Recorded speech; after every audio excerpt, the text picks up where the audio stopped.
us to do them, or? I figured you guys just want to do them because you have your own list, so I don't want to repeat stuff. Okay. So you just want to Do figure you want to give some to you too, or no? if you can do it. Okay. Tina, are you okay for me? I've gotten, I think I've gotten those. Okay, I just wanted to be sure that I gave them to someone, so it didn't sound like I was taking people's questions. Yes. For me, I'll tell you green one, and the ones I have are. Yeah. Oh, yeah, okay. Yeah, tell me what yours are, then I'll know what they're to say.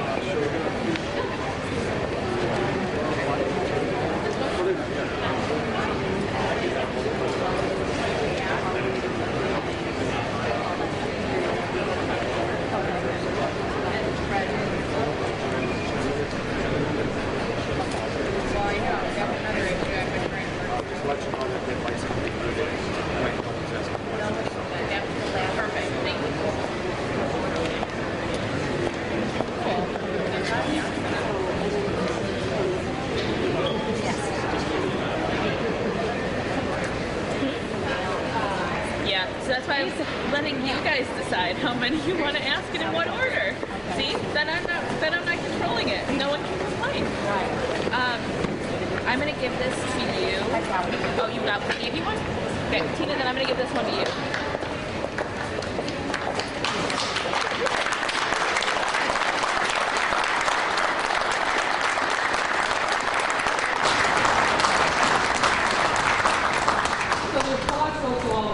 Yeah, that is true. Thank you very much. Good afternoon to everyone, and as always, thanks to those who are tuning in. I know that people are practicing social distancing, so there were lots of folks who couldn't come today, including all the reporters, not to mention everybody at home who tunes in every day. For today's 2:30 update, we're coming to you live from McCormick Place in Chicago, where the Illinois National Guard, the Army Corps of Engineers, and a host of tradespeople are setting up the largest of our alternate care facilities to support our response to COVID-19. I'm here with the City of Chicago's Mayor, Lori Lightfoot, with Deputy Chief of Engineers and Deputy Commanding General of the U.S. Army Corps of Engineers, Major General Robert F. Whittle, and Dr. Nick Turco, former President and CEO of Advocate Aurora Health, and now the Executive Director of the McCormick Place alternate care site. Folks, I want to share with you just how important this day is for Chicago and for the state of Illinois. 5 short days ago, this was an empty convention hall. There was truly nothing here. Throughout this week, I have tracked the progress of this build-out, and I want you to know that I'm genuinely blown away by what's happened here. We've all been through a range of emotions together these past several weeks as we've battled COVID-19, but when I walked into this building and saw how it was transformed in just 5 days, I was truly flooded with an overwhelming sense of pride and patriotism. The teams on the ground here have brought everything to the table for Illinois. In less than a week's time, they've assembled 500 rooms and beds, 14 nursing stations, and full support rooms for supply storage, pharmacy needs, and housekeeping. In 1 week's time, the heroes who came together to make this possible built us a facility larger than the largest hospital in Illinois. 1 week, and they will be building out to 3,000 beds before the end of the month. This, folks, this is Illinois. I'm not sure I can fully express the extent of my gratitude to the many individuals who made this happen. I want to thank the Army Corps of Engineers, the Illinois National Guard, FEMA, and the hardworking union tradespeople. And I'm going to list all of them because they all deserve recognition. Electricians and plumbers, carpenters and pipe fitters, teamsters, telecommunications, laborers, operating engineers, decorators, sheet metal workers, iron workers, and finishers. Monumental, round-the-clock dedication is what got this done before we need it, preparing for saving lives in the event that things become as bad as some have predicted. Really, to all of you who are tuning in today from across the state, You should be so very, very proud of what's happened here, and they're continuing their work. We've also launched work on 3 other sites in Chicago and the collar counties: the former Advocate Sherman Hospital campus in Elgin, the Metro South Health Center in Blue Island, and Westlake Hospital in Cook County's Melrose Park. And today, I am proud to share with you our next site, Vibra Hospital in Springfield, Illinois, which will begin to add more beds to our capacity in central Illinois. I want to take a moment to walk you through the why behind these facilities. As incredible as the work that's been done here is, it's also profoundly sobering. This is a facility that we stood up because the human population is susceptible to this virus at a scale never before seen in our lifetimes. And it very well might be that this virus overwhelms our existing hospital capacity in Illinois, as it has done in Italy and other countries around the world, and as it's beginning to do in other parts of our country too. In places like New York and Boston and Detroit and New Orleans, we're already seeing this very real scenario take place. As a point of reference, on March 24th, we here in Illinois had about 26,000 non-ICU beds, 2,600 ICU beds across the state.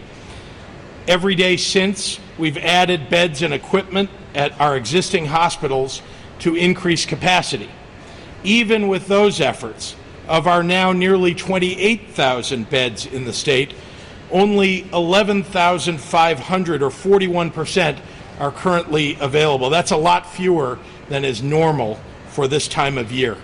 Even more striking, of the approximately 2,680 ICU beds in this state, just slightly over 800 are available. That's just 29%. And that availability is diminishing as COVID-19's presence continues to grow. Since yesterday's update, Illinois added 1,209 cases. COVID-19's reach now stretches to 64 of our 102 counties. In the last 24 hours, 53 Illinoisans lost their lives fighting COVID-19, bringing the total number of Illinoisans who have passed away because of this virus to 210. That's 210 fathers and mothers, brothers and sisters, grandparents and children who are no longer with us. May their memories be for a blessing. They are the impetus for us as we prepare this facility at McCormick and the other alternate care facilities around the state, because I never want to get to a place where our families or our friends don't have a place to heal, or where our hospitals don't have the capacity to give them the best chance possible to beat COVID-19. Preparing also means proactively assembling the healthcare workers who will bring these facilities to life. A hospital bed is just a bed until it has the staff and equipment to turn it into a place to treat COVID-19. We've already assembled the medical personnel who will staff these first 500 beds. Nearly 140 healthcare heroes from around Illinois and the nation are ready to work here, and we'll be adding many hundreds more as the need evolves. Before I turn it over to Mayor Lightfoot, I want to address one final topic. Over the last few days, we've seen information start to trickle out from the White House and the CDC about whether or not the general public should be wearing masks. So let me go ahead and tell you where I see the science trending.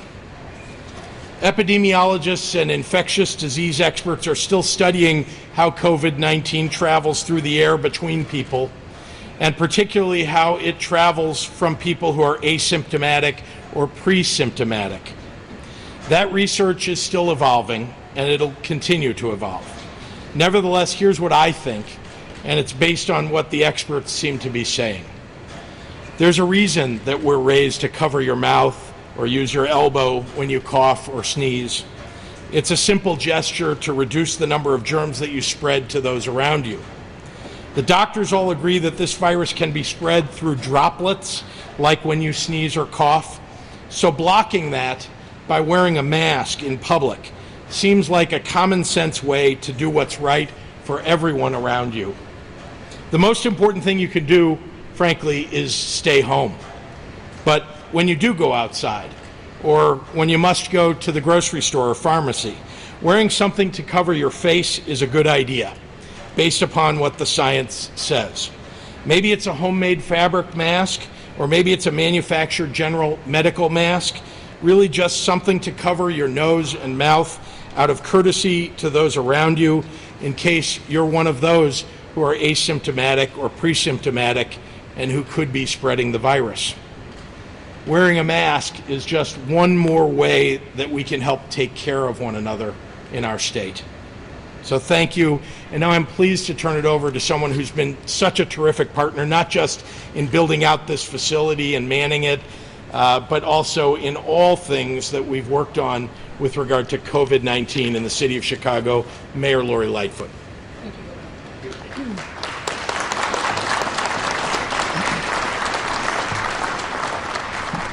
You know, we started out this moment here together with many of the workers who have done unbelievably phenomenal work clapping. But as I said, the applause is for all of you. This is a phenomenal amount of work. We started on Tuesday with an empty box, and now look. So good afternoon, everyone. I want to acknowledge the incredible leaders who are standing with me. Of course, our great governor, who has led in a time of real uncertainty with boldness and conviction, and I think has given all of us a sense of confidence that we have the right leader in place for the state of Illinois. Thank you, Governor. I want to acknowledge Major General Robert Whittle of the U.S. Army Corps of Engineers, and for also our great Colonel who's here in this district. I also have to call out our public health leaders who are here. The Director of the Illinois Department of Public Health, you see her every day standing side by side with the Governor, Dr. Ngozi Ezike. Thank you, Doctor. And Chicago's amazing, I'll say amazing, Public Health Commissioner, Dr. Allison Arwady, who I have on speed dial and gives me great comfort that we've got the right team in place in public health in the city. I also want to give a special thanks to Dr. Nick Turco, who, as the governor said, is now the executive director of the McCormick Place alternate care site. Thank you for stepping up. Thank you for coming out of retirement and really taking on this incredible task. I want to also acknowledge Paul Merrick, the CEO of DuPage Medical.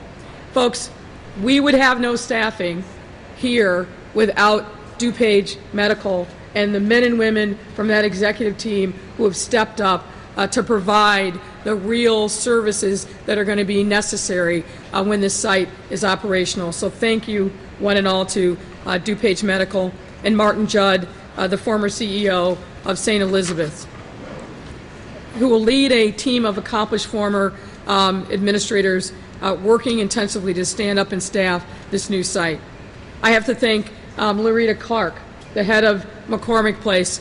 She's been on the job, I think, about 2 months maybe, and also, like all of us, is being tested in this time, and she stood tall. I want to say thank you to her and the entire MPEA team.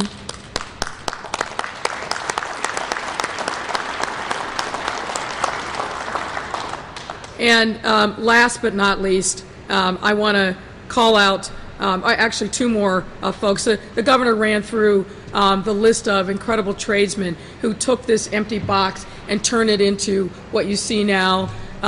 For all of you, one and all, led by Walsh Construction, thank you, thank you, thank you. I also have to say thank you to Mayor's Office team who have been here on site literally every day. I think some of them are actually sleeping here and are going to continue to make sure that we get the job done. I got to thank the Army Corps of Engineers. They're with us 110%.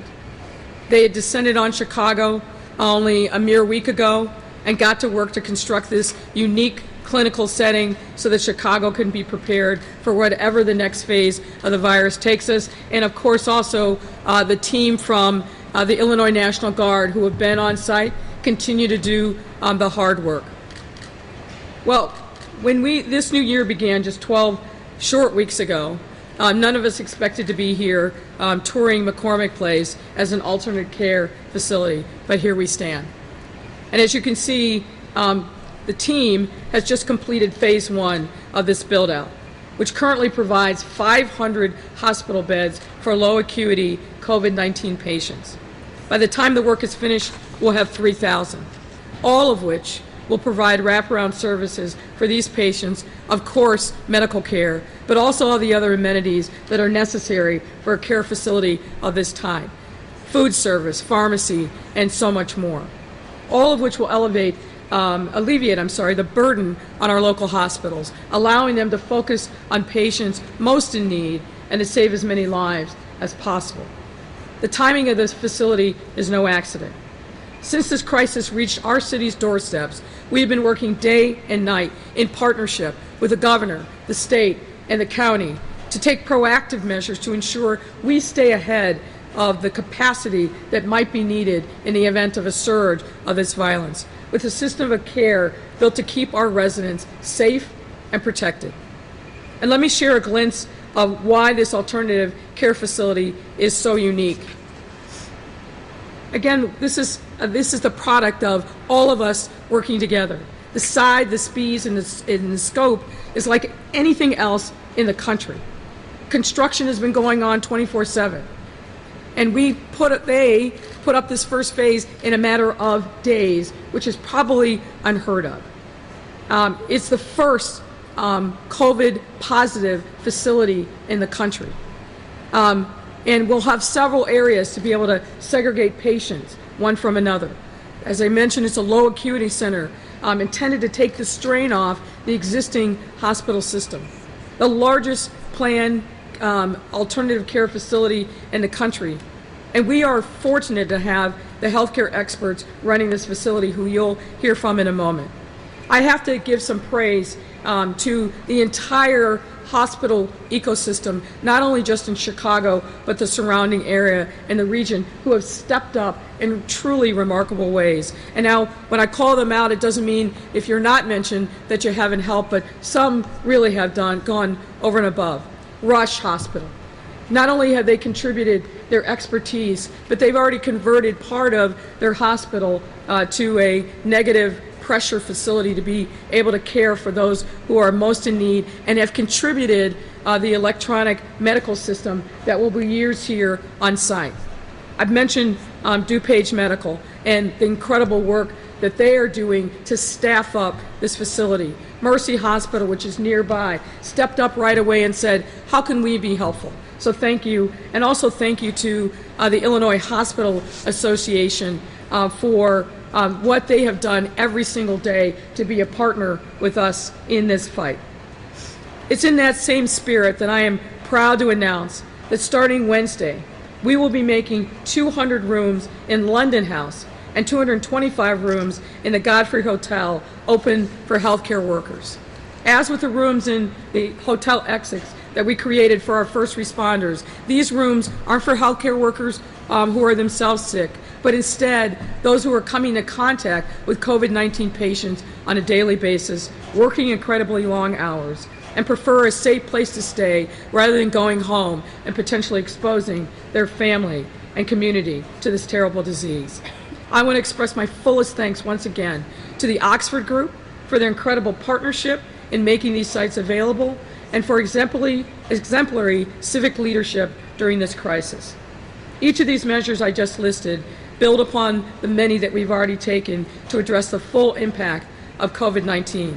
In addition to caring for those who are sick, we are also working tirelessly to support the thousands of Chicagoans who have been beset by the economic impact of this crisis and who are struggling on a daily basis with basic issues like food, rent, bills, and countless other essential expenses. We have to be in this together, and we will get through this by working together as we have, and there's no greater example of that simple fact than what you're witnessing here today. Here in Chicago, we are still actively seeking to fill volunteer and employment opportunities for residents interested in stepping up. This is especially true for those with medical expertise, and that includes doctors, nurses, assistants, and really everyone that's part of the healthcare ecosystem. You can go to our website, chicago.gov/coronavirus, and look for opportunities to step up and to contribute in this time of need. I want to also just say here in closing that this has been a remarkable experience for all of us. No one expected that we were going to be in this fight for our lives literally every single day. And like the governor has mentioned many times, of people stepping up across Illinois, people here in Chicago are doing the same thing. And I just want to say from the bottom of my heart and on behalf of a grateful city, we thank you, we need you, and we will continue to forge forward together. I want to again take this opportunity to thank Governor Pritzker once again for his bold and steadfast leadership through this crisis and for making all of these issues a priority in a statewide fight. And for that, I am, and the city is so grateful for your leadership, Governor. Now with that, I'll turn things over to Major General Robert Whittle to provide some remarks. Major General. Thank you, Mayor. Good afternoon. Good afternoon. It's during a crisis like this that character comes out, and I would like to thank Governor Pritzker and Mayor Lightfoot for their steadfast leadership during this crisis. This is when you find out what people are all about, and I can tell you that right here in Chicago and Illinois, we are getting it right.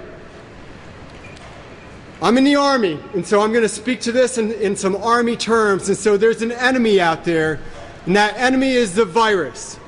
And when this virus attacked, my boss, General Todd Sebenite, took a look at the situation. And we know that across America at any given time, about 2/3 of all hospital beds are full, and about 2/3 of all ICU beds are full. And so if a virus is coming, and it's going to come and it's going to multiply exponentially, then it can be expected that the remaining third of hospital beds that are typically empty, or the remaining 1/3 of ICU beds that are typically empty, may be filled.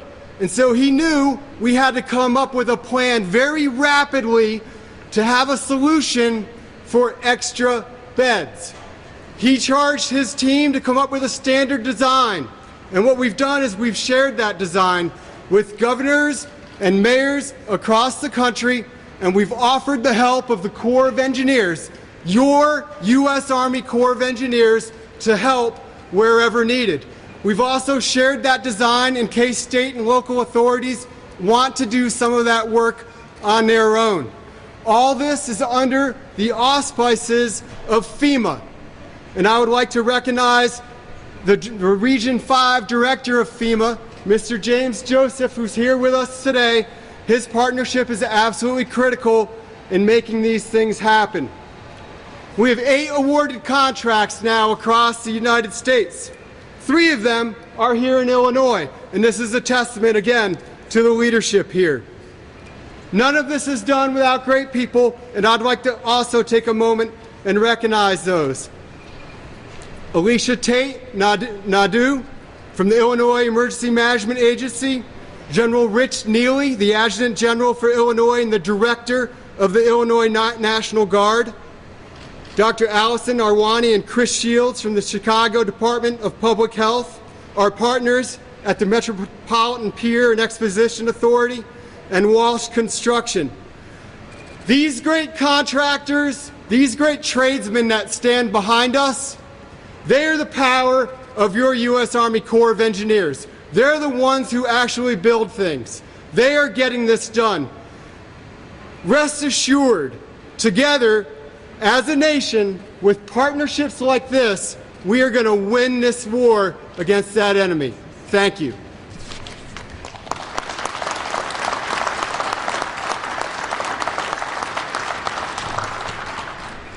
Good afternoon.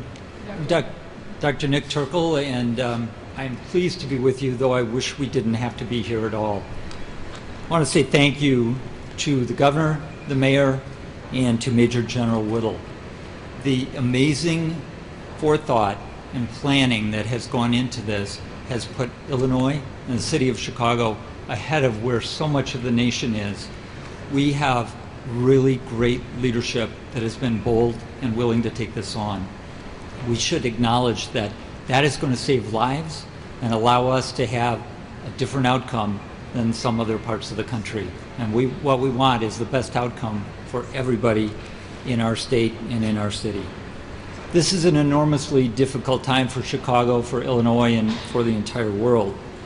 And I think it's a time for everyone to step up, and as you've heard today, they are. It's a time for everyone to come together and work in the same direction, but not come together too closely, 6 feet apart. It's been unfortunate I haven't been able to shake the hand of any person that has volunteered to help this week. But that's part of solving this crisis. And it's a time to be prepared, and that's what we're doing here at McCormick Place. So we all fervently hope that we will never need to take care of a patient here, and that would be wonderful, but I think it's very unlikely. We expect to see patients here, and we are going to be prepared to do so. So let me tell you a little bit about what we'll be able to do at this site. And it is an alternate care facility, not a hospital. That's important because its purpose is to take care of COVID-positive patients, first of its kind in the country, that are less severely ill, so mild to moderate illness. That's the people we'll take care of here. We're working in partnership with our hospitals, and I have to tell you all, you probably know it, but we have the best hospitals and healthcare in the world right here, right around us. Working with them, we are timing how quickly we accept patients, and we are going to be very flexible in understanding that we have to roll with the punches, if you will, and be able to alter our model if need be. So I want to make one other thing clear, because I know people around the city of Chicago will wonder about this place. So I've said it's not a hospital, it's an alternate care facility, but it's important to know how people will get here. This will never be a place that has an emergency room. It will never be a place that people come to the front door and admit themselves. This is a place that will relieve some of the strain from our hospital partners.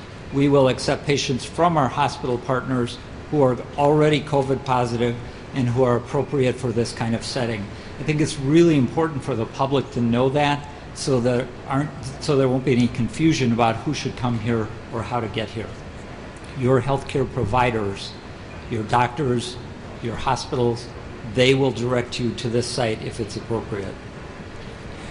We have assembled a really strong team here, and we are ready to respond.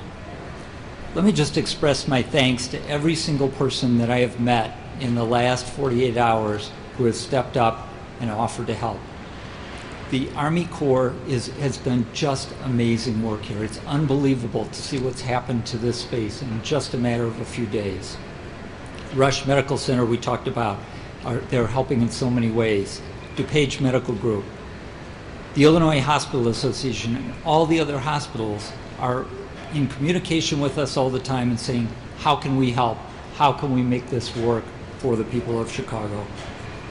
The other thing I would say is that every single person working here is here because they understand how important this is. They're proud of their work and they're ready to serve. So my thanks again to our city and state leadership, and I just want you all to know that we stand ready to help. Thank you. Thank you, Doctor. Mayor and I'd be happy to take any questions from members of the media. Thank you. First of all, Dr. Turkel, could he identify, I apologize, I don't know who he is. Sorry, his title. He's executive director of this alternate care facility at McCormick Place, but he was the CEO of Aurora Health. Thank you. And he might have, some of these questions might be best to him. Folks are asking, where did you get the medical personnel? Who are they? Did you take them from other hospitals? How did you find them? And do they have enough PPE? So let me take those in order, if I can remember them all in order. First of all, we are assembling a team that will be able to flex and grow in size as we need it. We're prepared now to staff these first 500 beds, but as you know, there's a plan to build out additional space here at McCormick. So the priority right now is training the people that will work in the space behind us. Those people are coming from a number of sources. The state has been very helpful at AIMA with helping us to provide, to have some nurses and other providers come in. DuPage Medical is volunteering and bringing a number of their staff to help with both leadership and then also to work here as doctors, nurses, and other healthcare providers. We're in discussions now with additional people who may be able to help us, and that may include local university medical centers.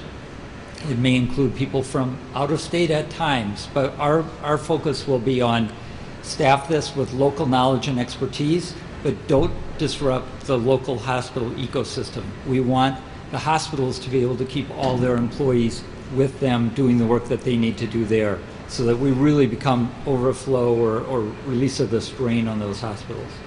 PPE, I believe, was your last question, and that, I think, is an ongoing concern for our entire nation. There are discussions at the federal level about how that will be distributed in coming weeks, and I think we have to say more to come on that. We will keep up with it and do the very best that we can. Can I ask you also, what we understand is that folks have been hired to work 21 days on, 2 days off. That's 12-hour shifts for nurses. Some are critical of that and worry that there will be a high burnout rate if you work that much.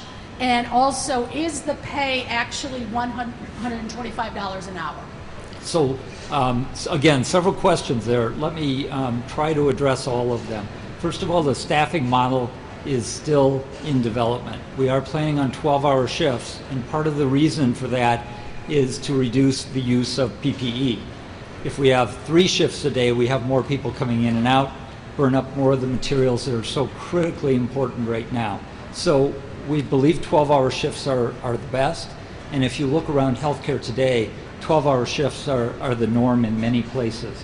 I'm not very concerned about burnout. As far as days on and off, we will flex that according to the needs of the staff, and that is not finalized yet. The pay I'm not going to address today. I think there have been many rumors and misconceptions about what the pay is, and I'll tell you, we're working through all those details. But I said earlier, we're going to be flexible here. We're going to be flexible in every way in who works here, the number that work here, and how we do shifts and things. We have to be able to roll with the punches. But 21 days on, that is what some signed up for. That's news to me. So I have not seen that information, and I don't believe that we're going to expect anyone to do that. Okay, thank you. You bet. Governor, there's another question here. How many people should Illinois be testing a day, and how long is it going to take to get to that point? Is the state struggling to test its population at a sufficient level? Well, I have been saying, I think every single day that I've had a press conference, and maybe days before that, that we do not have enough tests. The federal government said they were going to provide millions of tests, and all the states relied upon that promise, and it still hasn't happened. So we've taken it upon ourselves to grow our testing capability. As you know, in our first days, we used our state labs in one shift, which is all we ever had at our state labs to begin with. We had 3 labs, 200 a day at each lab. That was all we could do at the very beginning. Today, now, we're doing around 5,000 on average per day, and we're trying to get to 10,000 per day. Frankly, I'd like to be at 100,000 per day if we could, but right now, the testing supplies, the swabs, everything about the tests are very difficult to come by, and there's no federal plan for this. So every state is on their own. As I've said, it's the Wild West out here. But my plan and our plan, working with our experts and scientists, epidemiologists, is if we can get to 10,000 per day, that helps us both test the people that will, come forward with symptoms on any given day, and give us meaningful data which is hugely important so we know where the outbreaks are taking place, and when we need to, on an emergency basis, test, for example, at a nursing home or in some congregate facility, we can test everybody all at once, 200 or 300 people at a time. So it's extraordinarily important that we build up that testing capability. As I talked about yesterday, we've bought machines, we've bought tests, we've reached out to every company. I've been on with CEOs of all of the companies that do it, Roche and Abbott and so on, and we're doing everything we can to build up our testing capability because we're getting no help from anywhere else.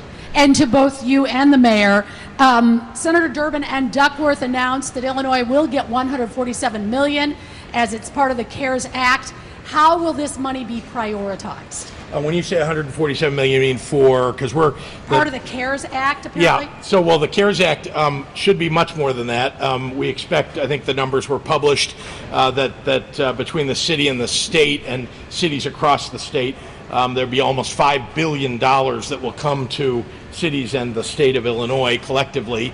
But maybe they're talking about what goes to hospitals, which is about $150 billion to hospitals overall, and 147 you're saying for hospitals in Illinois. I haven't broken it down by how much is going to the hospitals in Illinois, I must admit. But we need much more, frankly, for our healthcare system in Illinois, and every state does too, because the expenditures that are being made are extraordinary, because every hospital expects to be overrun, and so they're using facilities and equipment and supplies and hiring people like they've never done before. So the federal government's got to step up and help us. Could Dr. Arwady or Dr. Ezike answer this one? What is the responsibility of residential building managers to communicate to their tenants when there are positive COVID cases in their buildings?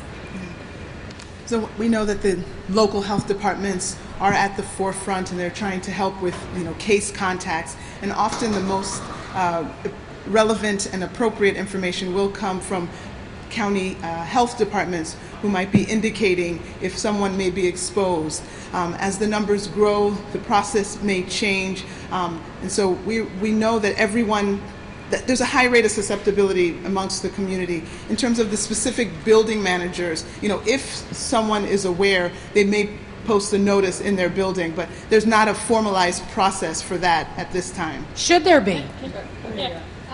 I'll add, because we're one of those local health departments, and so there remain really strict privacy laws in place around patients who are diagnosed with COVID-19. And so the health department, where we'll have communication with patients, with individuals, but there is not an automatic notification to, for example, a building owner or to anyone else who may be wanting to know about an individual situation. Where there is need, where there has been exposure or there's a particular concern, there are situations where we might, for example, if somebody lives in one of these congregate settings, right? If they live in a nursing home type setting or in a group home type setting, that would be a situation where you would have significant concern for the other residents, and then there would be notification in a way that did not identify the specific resident. We have a lot of protocols around that. But if someone is living in a multi-unit apartment building, for example, and they're able to return, to their home and be isolated at home, there is not a need to notify across that whole building, as long as we believe that the individual is able to be isolated at home just as they would. So we've put information on the website, at least for Chicago, chicago.gov/coronavirus, with a lot of information specifically about multi-unit buildings, about what apartment or building managers need to be doing, right, about cleaning, about privacy, about all of those things.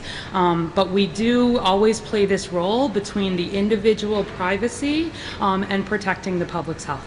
Other questions I've received, news reports suggest that minorities are getting sick and dying at a higher rate than white patients. When will you start releasing hospitalization numbers, and do you intend to break that number down by race? Well, look, we are still analyzing the data, and we will release it as soon as we believe that it's appropriate. But we also will be doing that in a way that provides not just the data, but specific action items that the city will be taking, as well as what individuals can continue to do and additional tools at their disposal. But that'll be coming soon. Thank you.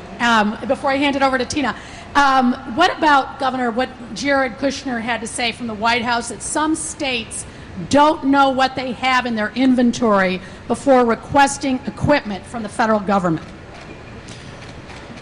Well, let me start with this. I don't know if Jared Kushner knows this, but it's called the United States of America. And the federal government, which has a stockpile, is supposed to be backstopping the states. He apparently does not know that. Now, at the state level, we had stockpiles, and at the city level, we have stockpiles. And, we're using them now. I don't think anybody expected a respiratory pandemic that would deplete all of the respiratory stockpiles that exist, and that that the federal government would abdicate its role and have 50 states, 5 territories on top of that, all competing with one another and competing against the federal government to get the PPE that's necessary. So I think Jared Kushner just does not understand this issue. He does not understand what the federal government's role is supposed to be in a national emergency. And if I can just add, and I think the governor just showed incredible restraint under the circumstances. He's 100% right. We shouldn't have to beg the federal government to step up and assume its responsibility here. When we hear from the head of the CDC that the federal stockpile only has 10,000 ventilators, the question we should ask is, what the heck has the Trump administration been doing over the last 3.5 years? What that tells me, and I think what that tells public health professionals across the nation, is that the federal government has failed to do the planning that it needs on a daily, weekly, and monthly basis to be prepared. So we're not waiting for the feds. We're doing what is necessary. The governor and his team have been working tirelessly to source the materials that we need to bring to Illinois.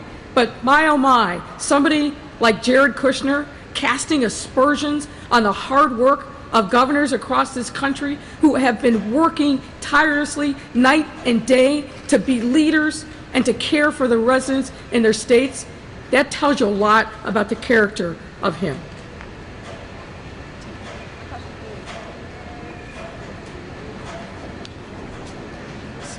Working, you might need it.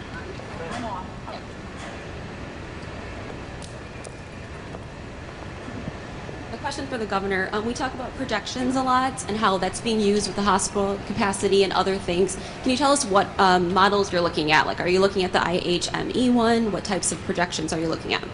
So let me start with, we'll look at any model that is well put together, and the mayor has developed a model for the city, we developed one for the state, we're looking at the regions of the state. We actually have a team that works together now, looking at all their statisticians, mathematicians, physicists, scientists, who are looking at that to make sure that it evolves as we know more information.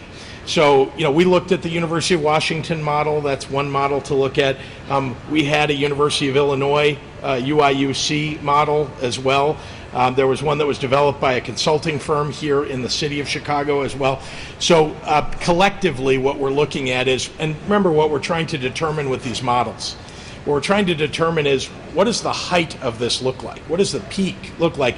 And therefore, what resources are necessary for us to have on hand and to treat the people who are going to be hospitalized, those who will need ICU beds, those who will need ventilators.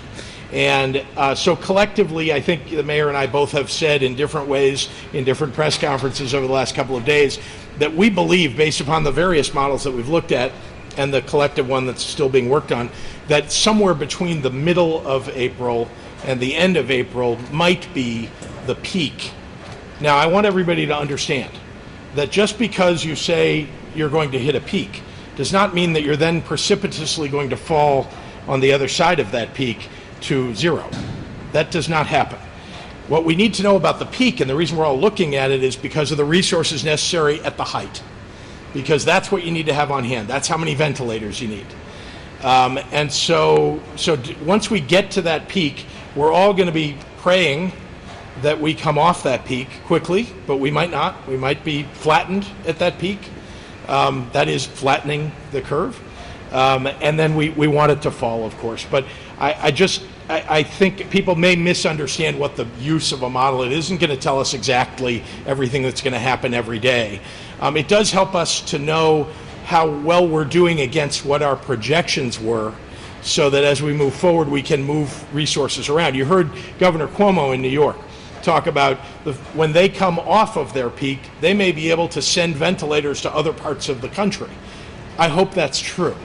And certainly if we can do that, if we come off of our peak and we can help some other hot spot across the country, we're going to try to do that too. We want to be helpful to everybody across the country as best we can, but our first and foremost duty is to protect the people of the city of Chicago and the state of Illinois, and we're going to do that. I have a couple of print questions about this actual facility. You mentioned the veteran administrators that will be running this. Is there a medical director, or who is running this facility? So we've assembled our leadership team this week. I'm functioning as executive director, and I happen to be a physician, which I hope is an advantage, but the real important work that's done here is done by the clinical team.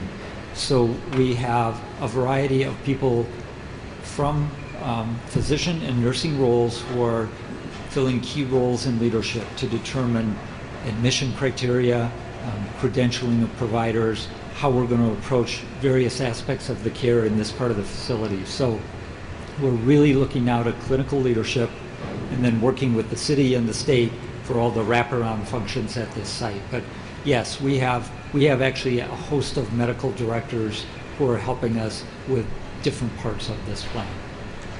How many staff members will this facility need, and also how many have already been secured? I know you said roughly. If there's a rough range, we're just trying to understand the numbers. Sure. We're modeling in a different way on that. So we are focused very heavily right now on this first 500 beds.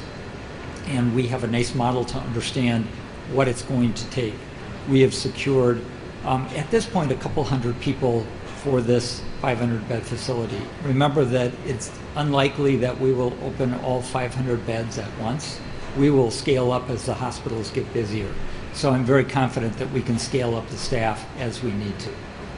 And then you talked about how patients might get here. Can you run through that process of how Sure. a patient might be deferred to this facility? Sure. So if you can imagine our hospitals getting very full with COVID patients, part of the function at the hospital is the intensive care unit, people that need ventilators. Part of it is people who are very sick but not quite in the intensive care unit. We want all those people to stay at the hospital. Beyond that, as we get to peak, we believe there's going to be a large group of people who will perhaps require minimal oxygen, continue to require medical care of various kinds that would be very well suited to an alternate care facility. We anticipate we'll work with the hospitals and their discharge planning function to say, this group of 10 patients could be safely cared for at McCormick Place. And then they'll be transferred. We have a transfer process worked out already. We have an admission process, and then those individuals would stay here until they're stable enough to go to their home or the site that they originally came from. Are the healthcare workers that will be working here, are they covered for liability? I might ask the governor to address that. We're very pleased about the executive order. I'll say most healthcare professionals come with liability insurance, but in a crisis like this, we're very appreciative of the state's efforts to say we're going to take care of liability. Let me just be clear. We're in an emergency. We've had to attract healthcare personnel who haven't been in the industry, perhaps because they left to do something else with their lives. We want them to come back, and many of them have. We have people who are near graduation as nursing students. Maybe they were 2 months away. And we're going to be temporarily licensing some of those, as well as medical students. And so those are not normal ways. That's not a usual way to staff a facility, a medical facility. And so the existing liability laws don't really contemplate that. So we had to make some special arrangements so that in this crisis, I mean, as we're hitting peak and we've got so many people that we need to come back into the field or to enter the field, medics from, who may not have been licensed ever, but medics who had been in the military. And so we're bringing all these people in, and we want to make sure that they know, and the hospital personnel, the administrators, and everybody that are operating across the city in these very unusual and trying times, that they can use these personnel, and that they must use these personnel in order to deal with the onslaught of patients that are coming. Governor, I'm sure you saw in New York the Navy ship that they had set up. Is there any lessons to be learned from that? I know it's different. I know they're not treating COVID-19 patients, but it seems like they haven't seen any patients. Is there a chance there will not be patients here? Well, there's a big difference between the hospital ship that arrived in New York and this facility, other than we're not on water here, and we're in a better state than any other state in the United States. But the biggest difference is that their ship is being used for non-COVID patients. So that's an enormous difference. That's why you heard people say this is unique here. We're taking COVID patients here. These are people who are recovering or people who are lower acuity, who don't need to, who can leave the existing hospital that they were at and come somewhere else to convalesce or to go through their symptoms. And so that's very different. And now I don't know what's going to happen with that hospital ship and whether it'll fill up. I presume it would. I mean, I can't imagine with beds available and the number of people that are getting sick, there must be non-COVID patients that need somewhere to go. But I'm glad they have that availability to them. To be honest, when I heard that California and New York were going to get ships, hospital ships, I asked maybe it's not such a bright question, can we get one in the Great Lakes? Can we get one in Lake Michigan? And the answer is no. I mean, it would take too long to get a ship to Lake Michigan, and frankly, they didn't have one available for us. But you don't get if you don't ask. I guess I just wanted to understand, is it possible that we might see not a lot of patients here and it's just preparing for the worst? Is that part of discussions? From your lips to God's ears. That is honestly what we are praying for. If no patient ends up at McCormick Place, then we will have done our job. People will have stayed at home. They will have done what they needed to do to bend this curve and for people not to get sick. So I pray that that's an accurate assessment. Thank you, everyone. Thank you. Thank you.